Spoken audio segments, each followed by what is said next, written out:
നമസ്കാരം. മലയാളി വാർത്ത ഇൻസൈഡിലേക്ക് സ്വാഗതം.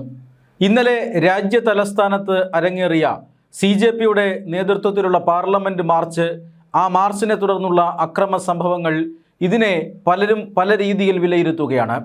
അതായത് ഈ CJPയും സംഘവും മാർച്ച് നടത്തുന്ന അല്ലെങ്കിൽ സമരം നടത്തിയ CJPയും സംഘവും പറയുന്നത് സമാധാനപരമായി വിദ്യാർത്ഥികൾ മാർച്ച് നടത്താനാണ് ദില്ലിയിലേക്ക് വന്നത്. ജന്തർ മന്ദറിൽ നിന്നും പാർലമെൻറ്റിലേക്ക് മാർച്ച് നടത്താനായിരുന്നു അവരുടെ ഉദ്ദേശം. ന്യായമായ ആവശ്യങ്ങളായിരുന്നു അവർക്ക് ഉണ്ടായിരുന്നത്. വിദ്യാഭ്യാസ മന്ത്രി രാജിവെക്കണം എന്നുള്ളതായിരുന്നു അവരുടെ ആവശ്യം. ഈ രാജ്യത്തിൻ്റെ വിദ്യാഭ്യാസ മേഖലയെ ശുദ്ധീകരിക്കാനാണ് വിദ്യാർത്ഥികൾ CJPയുടെ നേതൃത്വത്തിൽ സമരത്തിനിറങ്ങിയത്. നീറ്റ് പരീക്ഷാ ക്രമക്കേട്, CBSE വിഷയവുമായി ബന്ധപ്പെട്ട ചില പ്രശ്നങ്ങൾ, ഇതെല്ലാം പറഞ്ഞു പരിഹരിക്കണം. ഞങ്ങളുമായി ചർച്ച ചെയ്യാൻ സർക്കാർ തയ്യാറായില്ല. സോനം വാങ്ചുക്ക് എത്രയോ ദിവസങ്ങൾ, ഏതാണ്ട് 20 ദിവസങ്ങളോളം ഇവിടെ നിരാഹാരം കിടന്നു. സർക്കാർ തിരിഞ്ഞു നോക്കിയില്ല. വിദ്യാർത്ഥികളുടെ ആവശ്യത്തോട് മുഖം തിരിച്ചു. അതുകൊണ്ട് തന്നെയാണ് ഞങ്ങൾ പാർലമെൻറ്റ് മാർച്ച് നടത്തിയത്. എന്നാൽ പാർലമെൻറ്റ് മാർച്ചിനിടയിൽ അതിശക്തമായ ആക്രമണമാണ് പോലീസ് അഴിച്ചുവിട്ടത്. വിദ്യാർത്ഥികൾക്ക് നേരെ ലാത്തി ചാർജ് നടത്തി, സ്ത്രീകൾക്കും കുട്ടികൾക്കും നേരെ ലാത്തി ചാർജ് നടത്തി. CJPയെ കേന്ദ്ര സർക്കാർ ഭയക്കുന്നു. അതുകൊണ്ടാണ് ഇത്തരത്തിലുള്ള ആക്രമണങ്ങൾ വിദ്യാർത്ഥികൾക്ക് നേരെ നടത്തുന്നത്. CJP പാർലമെൻറ്റിൻ്റെ തൊട്ടടുത്ത് വരെ എത്തുകയും കേന്ദ്ര സർക്കാരിനെ ഭയപ്പെടുത്തുകയും ചെയ്തു. ഇത് കേന്ദ്ര സർക്കാരിനുള്ള ഒരു മുന്നറിയിപ്പാണ്.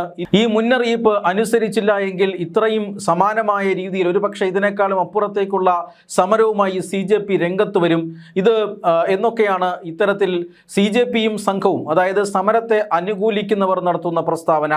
അതേസമയം സർക്കാരിനെ അനുകൂലിക്കുന്നവർ ഇതിന് ഘടകവിരുദ്ധമായ ചില കാര്യങ്ങളാണ് പറയുന്നത്. അതായത് ഏതൊരാൾക്കും ദില്ലിയിൽ സമരം നടത്തുന്നതിന് എല്ലാവിധ അവകാശങ്ങളുമുണ്ട്. ഈ പറയുന്ന CJP കഴിഞ്ഞ 1 മാസമായി ജന്തർ മന്ദറിൽ സമരം നടക്കുകയാണ്. സാധാരണ രീതിയിൽ 14 ദിവസം മുമ്പ് നോട്ടീസ് നൽകിയാൽ മാത്രമേ ജന്തർ മന്ദർ സമരാനുകൂലികൾക്ക് അനുവദിച്ചു നൽകുകയുള്ളൂ. എന്നാൽ ഇത് അങ്ങനെ ഒരു നോട്ടീസ് ഒന്നും നൽകാതെ പൊടുന്നനെ വന്ന് സമരത്തിന് അനുമതി വേണമെന്ന് ചോദിക്കുകയായിരുന്നു. എങ്കിലും കീഴ്വഴക്കങ്ങൾക്കും അതുപോലെ തന്നെ ചട്ടങ്ങൾക്കും വിരുദ്ധമാണെങ്കിലും ജന്തർ മന്ദറിൽ സമരം ചെയ്യാൻ അവർക്ക് അനുമതി നൽകി. സമാധാനപരമായി കഴിഞ്ഞ കുറേ ദിവസങ്ങളായി സമരം നടന്നു വരികയായിരുന്നു. സോനം വാങ്ചുക്ക് ഇതിനിടയിൽ ഇടപെട്ടുകൊണ്ട് അവർ നിരാഹാരമിരിക്കുന്നു. അദ്ദേഹത്തിൻ്റെ നിരാഹാരം 20ാം വയസ്സിലെ 20ാം ദിവസത്തിലേക്ക് കടന്നതോടുകൂടിയാണ് ദില്ലി ഹൈക്കോടതിയുടെ നിർദ്ദേശപ്രകാരം അദ്ദേഹത്തിൻ്റെ ആരോഗ്യം അത് വളരെയധികം മോശമായി കൊണ്ടിരിക്കുന്നു, ആശുപത്രിയിലേക്ക് മാറ്റണം എന്ന് പറഞ്ഞതുകൊണ്ടാണ് ദില്ലി പോലീസ് ഇടപെട്ട് സോനം വാങ്ചുക്കിനെ ആശുപത്രിയിലേക്ക് മാറ്റിയത്. അദ്ദേഹത്തെ അറസ്റ്റ് ചെയ്യുകയോ റിമാൻഡ് ചെയ്ത് ജയിലിലടയ്ക്കുകയോ ചെയ്തിട്ടില്ല. അദ്ദേഹത്തിൻ്റെ ആരോഗ്യസ്ഥിതി മോശമായത് കാരണം ആശുപത്രിയിലേക്ക് മാറ്റിയെന്നേ ഉള്ളൂ. അതിനെ ഇങ്ങനെ വളച്ചൊടിച്ചുകൊണ്ട് സമരത്തെ അക്രമാസക്തമാക്കാൻ ചിലർ ശ്രമിച്ചു. ഇതുവരെയും, അതായത് ഇന്നലെ വരെയും CJPയുടെ സമരത്തിന് വലിയ ജനപിന്തുണയുണ്ടായിരുന്നില്ല. എന്നാൽ ഞായറാഴ്ചയോടുകൂടി ചില ഗൂഢസംഘങ്ങൾ ദില്ലിക്കകത്ത് തമ്പടിക്കുകയായിരുന്നു. ഇത് തിങ്കളാഴ്ച രാവിലെ ആയപ്പോൾ എല്ലാവരും ജന്തർ മന്ദറിൽ ഒത്തുകൂടി. CJPയുടെ പ്രവർത്തകർ മാത്രമായിരുന്നില്ല, അതായത് ചില തീവ്ര ഇടതുപക്ഷ ഖാലിസ്ഥാനി സംഘടനകൾ ഇതിൻ്റെ പിന്നിൽ ഉണ്ടായിരുന്നു എന്ന് സർക്കാർ പറയുന്നു. മാത്രമല്ല, രാഹുൽ ഗാന്ധിയുടെയും കൂട്ടരുടെയും ഒരു സംഘം ആളുകളുണ്ടായിരുന്നു, SFIയുടെ ആളുകളുണ്ടായിരുന്നു, CPI-CPMൻ്റെ ആൾക്കാരുണ്ടായിരുന്നു. ഇങ്ങനെ ഖാലിസ്ഥാനി വിഘടനവാദ സംഘടനകളുടെ ആളുകളുണ്ടായിരുന്നു. അംബേദ്കറൈറ്റുകൾ എന്നറിയപ്പെടുന്ന ചില തീവ്ര സംഘടനകൾ, ചന്ദ്രശേഖർ ആസാദിൻ്റെയൊക്കെ പോലെയുള്ള സംഘടനകളുടെ സാന്നിധ്യം അവിടെ ഉണ്ടായിരുന്നു. മാത്രമല്ല, ചില ജിഹാദി സംഘടനകളുടെ സാന്നിധ്യം ഉണ്ടായിരുന്നു.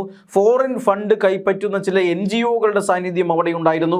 ഇങ്ങനെ ഇവരെല്ലാം ചേർന്നുകൊണ്ടാണ് ഇന്നലെ രാവിലെയോടുകൂടി ഒരു ആൾക്കൂട്ടം അവിടെ സൃഷ്ടിച്ചെടുത്തതും സർക്കാരിനെ ഭയപ്പെടുത്തും എന്ന രീതിയിൽ പാർലമെൻറ്റിലേക്ക് മാർച്ച് നടത്തിയതും.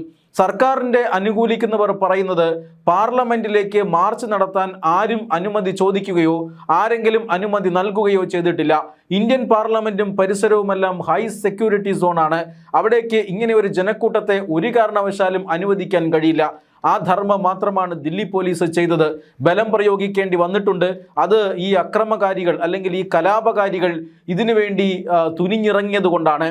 ഇതിൽ ചില ദേശീയ മാധ്യമങ്ങളടക്കം സംപ്രേഷണം ചെയ്തതാണ്.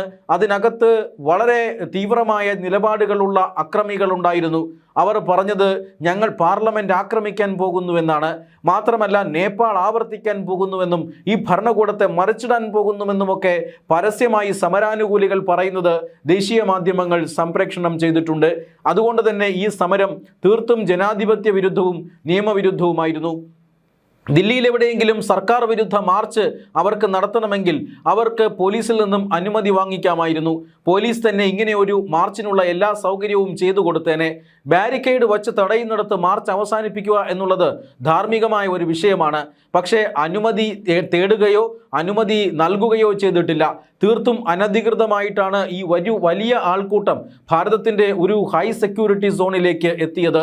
പോലീസ് ഇതിനേക്കാളും മാരകമായ രീതിയിൽ അവർക്കത് തടയാൻ കഴിയുമായിരുന്നു. പക്ഷേ സമരാനുകൂലികളെ അത്ര മനുഷ്യത്വപരം രഹിതമായിട്ടൊന്നുമല്ല ഈ കേന്ദ്ര സർക്കാർ നേരിട്ടത്. നിരവധി പൊതുമുതൽ നശിപ്പിച്ചു, നിരവധി പോലീസ് വാഹനങ്ങൾ മറിച്ചിട്ടു.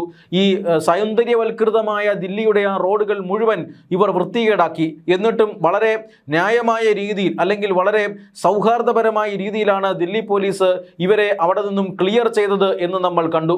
ഇങ്ങനെയാണ് ഭരണപക്ഷം അല്ലെങ്കിൽ സർക്കാരിനെ അനുകൂലിക്കുന്നവർ നിരത്തുന്ന കാര്യങ്ങൾ. പക്ഷേ അതെന്ത് തന്നെയായാലും ചില യാഥാർത്ഥ്യങ്ങൾ അവിടെയുണ്ട് എന്ന് നമുക്ക് അറിയാവുന്നതാണ്. സർക്കാർ ചർച്ച നടത്തിയില്ല എന്നാരോപിക്കുമ്പോൾ തന്നെ അവിടെ JP നദ്ദ ഇന്നലെ സമരക്കാരുടെ പ്രതിനിധികളെ കണ്ടിരുന്നു. അവർ 3 ആവശ്യങ്ങളാണ് സർക്കാരിന് മുന്നിൽ വച്ചിട്ടുള്ളത്. ഈ 3 ആവശ്യങ്ങളിൽ ഒന്ന് എന്ന് പറയുന്നത് സോനം വാങ്ചുക്കിനെ മോചിപ്പിക്കുക എന്നുള്ളതായിരുന്നു. രണ്ടാമത്തേത് നീറ്റ് പരീക്ഷയ്ക്ക് ഇരയായി അല്ലെങ്കിൽ നീറ്റ് പരീക്ഷ ക്രമക്കേടിനിരയായി താങ്ങാൻ കഴിയാതെ ആത്മഹത്യ ചെയ്ത കുട്ടികളുടെ കുടുംബങ്ങൾക്ക് 1 കോടി രൂപ വീതം നഷ്ടപരിഹാരം നൽകണം. മൂന്നാമത്തേത് കേന്ദ്ര വിദ്യാഭ്യാസ മന്ത്രി ധർമ്മേന്ദ്ര പ്രധാൻ രാജിവെക്കണം. ഈ 3 ആവശ്യങ്ങളാണ് ഈ പറയുന്ന CJP സർക്കാരിന് മുന്നിൽ സമർപ്പിച്ചിട്ടുള്ളത്. ഇതിൽ ഒരെണ്ണം ഒഴികെ മറ്റെല്ലാം ഒരുപക്ഷെ സർക്കാരിന് കൊടുക്കാവുന്നതേ ഉള്ളൂ. ഇതിലേതെങ്കിലും ഒരെണ്ണമാകാം. ഒന്നുകിൽ ധർമ്മേന്ദ്ര പ്രധാനെ രാജിവെപ്പിച്ച ശേഷം സോനം വാങ്ചുക്കിനെയും അത് മോചിപ്പിക്കുകയും അതോടൊപ്പം തന്നെ 1 കോടി രൂപ നഷ്ടപരിഹാരം കൊടുക്കുകയും സർക്കാരിനാവാം. ഇല്ല എങ്കിൽ സോനം വാങ്ചുക്കിനെ അകത്തു വച്ചിട്ട് ധർമ്മേന്ദ്ര പ്രധാന്റെ രാജിയും അതോടൊപ്പം തന്നെ ഈ 1 കോടി രൂപ നഷ്ടപരിഹാരവും അങ്ങനെ എന്തെങ്കിലുമൊക്കെ സർക്കാരിന് ചെയ്യാവുന്നതാണ്. അതുകൊണ്ട് തന്നെ പരിഗണിക്കാം എന്ന് സർക്കാർ പറഞ്ഞു വയ്ക്കുന്നു. അതിനുശേഷവും എന്തിന് അക്രമം തുടർന്നു എന്ന ചോദ്യം ബാക്കിയാകുന്നു. പാർലമെന്റിലേക്ക് മാർച്ച് നടത്തണമെങ്കിൽ എന്തുകൊണ്ട് ഇവർ മുൻകൂർ അനുമതി വാങ്ങിയില്ല എന്ന ചോദ്യം രണ്ടാമത് നിൽക്കുന്നുണ്ട്. മൂന്നാമത്തെ കാര്യം എന്ന് പറയുന്നത് CJPയുടെ ആളുകൾ മാത്രമല്ല അവിടെ ഉണ്ടായിരുന്നത്. സകലമാന പ്രതിപക്ഷ പാർട്ടികളുടെയും CPI, CPM, SFI അതോടൊപ്പം തന്നെ ചില വിഘടനവാദ സംഘടനകൾ. എന്തിന് ഈ വിഘടനവാദ സംഘടനകളെ ഇവർ ഈ സമരത്തിന് ഒപ്പം കൂട്ടി എന്ന ചോദ്യം അത് മൂന്നാമത് ബാക്കി നിൽക്കുന്നുണ്ട്. മറ്റൊരു പ്രധാനപ്പെട്ട ചോദ്യം എന്ന് പറയുന്നത് പ്രകാശ് രാജിൻ്റെ സാന്നിധ്യമാണ്. പ്രകാശ് രാജിൻ്റെയും ചില മലയാള സിനിമാ നടിമാരുടെയും ഒക്കെ സാന്നിധ്യം നമ്മളവിടെ കണ്ടു. ഇവർ എങ്ങനെയാണ് ഇവിടേക്ക് എത്തിപ്പെട്ടത്? അതിന് നമ്മൾ മറ്റൊരു കേസിൻ്റെ വിശദാംശത്തിലേക്ക് പോകണം. ധർമ്മസ്ഥല എന്ന ക്ഷേത്രവുമായി ബന്ധപ്പെട്ട് നിരവധി ആരോപണങ്ങൾ കഴിഞ്ഞ ഏതാനും മാസങ്ങൾക്ക് മുമ്പ് ഉയർന്നു വന്നത് നമുക്ക് ഓർമ്മയുണ്ടല്ലോ. ആ ധർമ്മസ്ഥലയിൽ എന്തൊക്കെയോ കൂട്ടക്കൊല നടന്നിട്ടുണ്ടെന്നും കൂട്ടബലാത്സംഗം നടന്നിട്ടുണ്ടെന്നും പെൺകുട്ടികളെ കൊന്ന് കുഴിച്ചു മൂടിയിട്ടുണ്ട് എന്നുമൊക്കെയായിരുന്നു പ്രചരണം. ആ പ്രചരണത്തിന് നേതൃത്വം നൽകിയ അല്ലെങ്കിൽ താനാണ് ഈ പല പെൺകുട്ടികളെയും കുഴിച്ചു മൂടിയത് എന്ന് പറഞ്ഞുകൊണ്ട് രംഗത്ത് വന്ന ശുചീകരണ തൊഴിലാളി അയാൾ പിന്നീട് മൊഴിമാറ്റി പറഞ്ഞത് നമ്മൾ കണ്ടതാണ്. അവർ പിന്നീട് കുറ്റം ഏറ്റുപറയുകയാണ് ചെയ്തത്. ഇങ്ങനെയൊന്നും നടന്നിട്ടേയില്ല, ഈ ധർമ്മസ്ഥലയ്ക്കെതിരെയായിട്ട് നടന്നത് മുഴുവൻ വ്യാജ ആരോപണങ്ങളായിരുന്നു, ആ വ്യാജ ആരോപണങ്ങൾക്ക് പണം നൽകിയത് പ്രകാശ് രാജ് ആയിരുന്നുവെന്നും പ്രകാശ് രാജും ഞാനുമായി നേരിട്ട് കണ്ടിട്ടുണ്ട് എന്നുവരെ അദ്ദേഹം പറഞ്ഞു വെച്ചു. അദ്ദേഹം മൊഴി കൊടുത്തിട്ടുണ്ട്. പ്രകാശ് രാജ് ഇത് നിഷേധിച്ചിട്ടില്ല, താൻ അയാളെ കണ്ടിട്ടില്ല എന്ന കാര്യം നിഷേധിച്ചിട്ടില്ല. എന്ന് പറഞ്ഞാൽ പ്രകാശ് രാജും ഈ പറയുന്ന ആളും തമ്മിൽ കൂടിക്കാഴ്ച നടത്തിയിട്ടുണ്ട്. കൂടെ 2 പേർ ഉണ്ടായിരുന്നു. ഇവരുടെ പണത്തിൻ്റെ സ്രോതസ് കോടിക്കണക്കിന് രൂപയാണ് ധർമ്മസ്ഥലയ്ക്കെതിരായിട്ടുള്ള പ്രചരണത്തിനായി ചെലവഴിച്ചത്. ഈ പണത്തിൻ്റെ സ്രോതസ് എന്ന് പറയുന്നത് പ്രകാശ് രാജ് ആയിരുന്നുവെന്നും പ്രകാശ് രാജ് കേരളത്തിലെ ഒരു മാഡം വഴിയാണ് ഈ പണം എത്തിച്ചത് എന്നുമൊക്കെ മൊഴിയുണ്ട്. ഈ സാഹചര്യത്തിലാണ് പ്രകാശ് രാജിൻ്റെയും ചില മലയാള സിനിമാ നടിമാരുടെയും അങ്ങനെ അത്രയധികം സിനിമകളിൽ അഭിനയിച്ചിട്ടില്ലാത്ത സിനിമാ നടിമാരുടെയും ഒക്കെ സാന്നിധ്യം ജന്തർ മന്ദറിൽ ശ്രദ്ധേയമാകുന്നത്.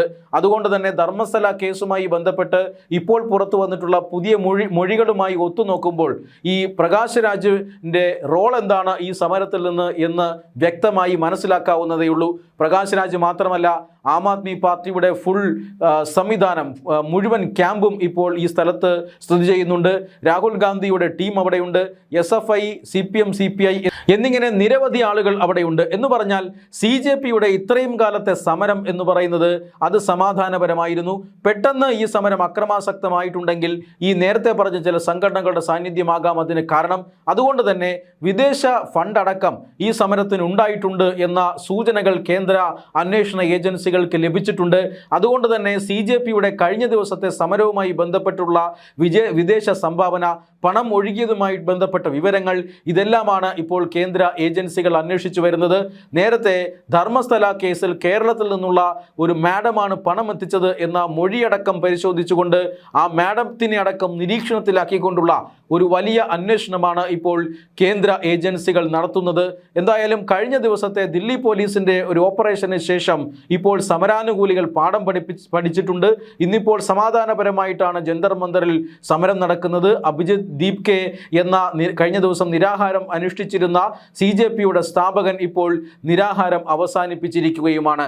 സർക്കാരിന് മുന്നിൽ വച്ചിട്ടുള്ള 3 ആവശ്യങ്ങൾ സർക്കാർ അംഗീകരിക്കുമോ ഇല്ലയോ എന്ന ചോദ്യമാണ് ഇപ്പോൾ CJPയുടെ മുന്നിലുള്ളത്.